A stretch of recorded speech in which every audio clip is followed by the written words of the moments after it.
my name is Amy with InspiredHousewife.com, and I don't know about you, but cold and flu season is upon us. We have Halloween coming with candy galore, and what is going to happen? Kids are going to get sick. So today, my topic that I want to talk about is how sick is too sick to send your kids to school? Like, how sick? Now, the reason I wanted to know this is because Ayla, who is my youngest, who's 5 in kindergarten this year, she has had this cough for like 3 or 4 days. No runny nose, just a cough. And I thought, you know, how many days does she need to have a cough before I should take her to the doctor, before I should worry about whether she should go to school? So I decided to ask our pediatrician and also our local school nurse, because I figured what better ways to find out if there were guidelines. So after talking to our pediatrician, she actually said there are no fast and hard guidelines. There is not like any state mandates or any federal mandates about what is okay for a student and what isn't okay for a student. And pretty much based on what I've read and from the pediatrician and the school nurse, it's based on each school and even the nurse. So I want to talk to you about the things that you probably should keep your kids home from school with. Of course, a fever. So when we're talking about a fever, for most schools, a fever is considered anything 100.4 or above. Like 100 degrees or above is considered too high to send your child to school. It usually means they have something going on, they're contagious, and you don't want to share it with other classmates. In order to come back to school, they have to be fever-free for 24 hours. The next one that you don't want is vomiting and diarrhea. Of course, nobody would want to have a kid at school vomiting or have diarrhea. Of course, you can't help it if you send your child to school and they throw up at school. Of course, that happened to me when I was a kid. Kids just get sick randomly. And so when your child is vomiting or they have diarrhea, they should not be in school, and they need to be 24-hour free from that sickness before you send your kid to school. I mean, no offense, I don't want to send my kid on the school bus and then have them puke everywhere or make a mess in their pants. That would not be good. So another thing, thank God I have not had to deal with this yet. My poor sister has. About a month ago, her girls came home with head lice. I don't know about you, but just saying that gives me like chills. Seriously, I haven't had to deal with that, thank God. I've heard that if you don't wash your kid's hair like every single day and it has the oils and it's kind of dirty, that lice and nits do not like that. And so when my children went to a previous school and there was a head lice breakout, I only washed my kids' hair like every 3 days. And they never got it because, of course, when I heard there was head lice, I didn't wash their hair for like over a week because I was like, hell no if I'm doing that with the comb. So if you got head lice or nits, yeah, it's like a mother's worst nightmare. I haven't had to do it yet, but I know when I had it, I think I was 7, and she had to take that comb and go through all my long hair and get it out. It was a nightmare, and I'm sure she just wanted to shave my head. Once they have all their nits out, you've got everything out, and they have had a treatment with the shampoo and whatever it is that's used, then you can send your child back to school, but not until then, because they will just keep reinfesting and reinfesting and reinfesting, and that's not any fun. So bad colds and coughs. This is the whole reason I decided to look into this issue, because my daughter has had a cough that just keeps going and going and going. So if you have a cough that lasts longer than 4 or 5 days, and they're having trouble breathing, like you can really hear the rattling.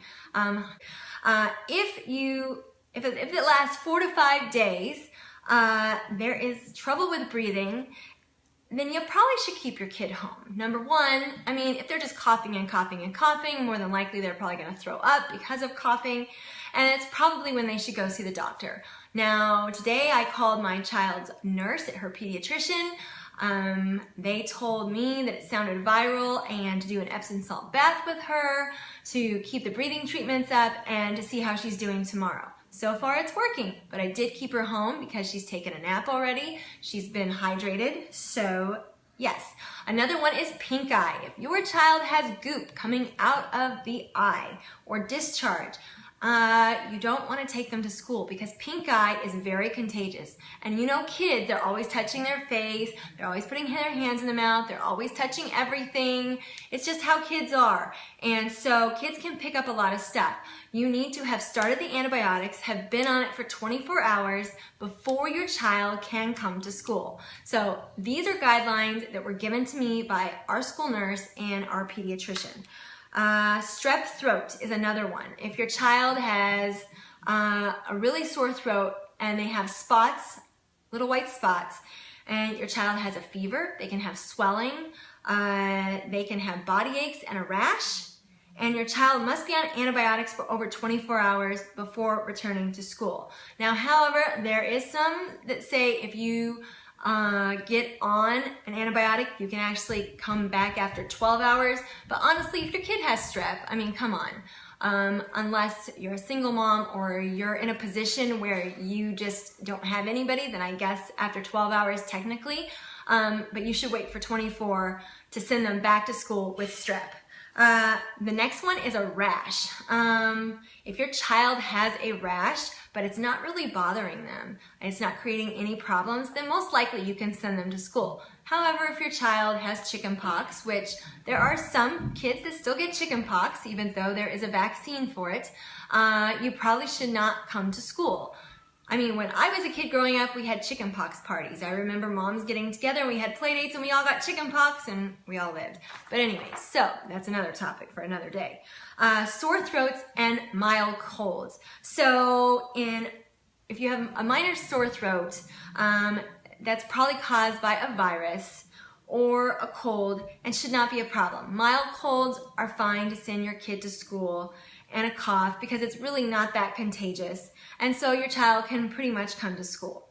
So as I mentioned, there are no fast or hard guidelines set by the state that we live in.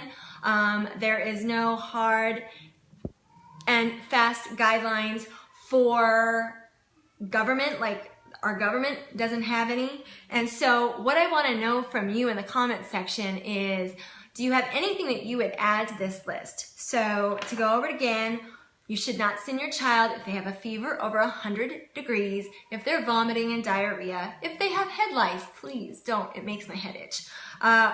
If they have really bad coughs and colds that last have colds that are really bad and the coughs are like 4 to 5 days, should not send them. Pink eye, of course. Don't send pink eye, please don't. Strep throat, come on, let's give your kid a break. A rash, depends on the rash. If it's not hurting them, you can send them to school. And then there are the sore throats and mild colds, which usually are fine to send your child to school. So, let me know if there's something else that I missed on this list that you think I should add. What are some of the things that you as a parent feel are deal breakers in sending kids to school, and what ones are ones that you will absolutely keep your kids home, and what's your pet peeve with some parents that actually do send their kids to school. So that's about it. That is what I have on my list.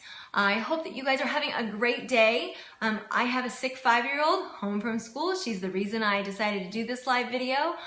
If you enjoyed How Sick is Too Sick for school, you can also check it out on my blog, inspiredhousewife.com, where I did a post, and you can hit share and like and comment, and I appreciate it. Have a really great day. Bye.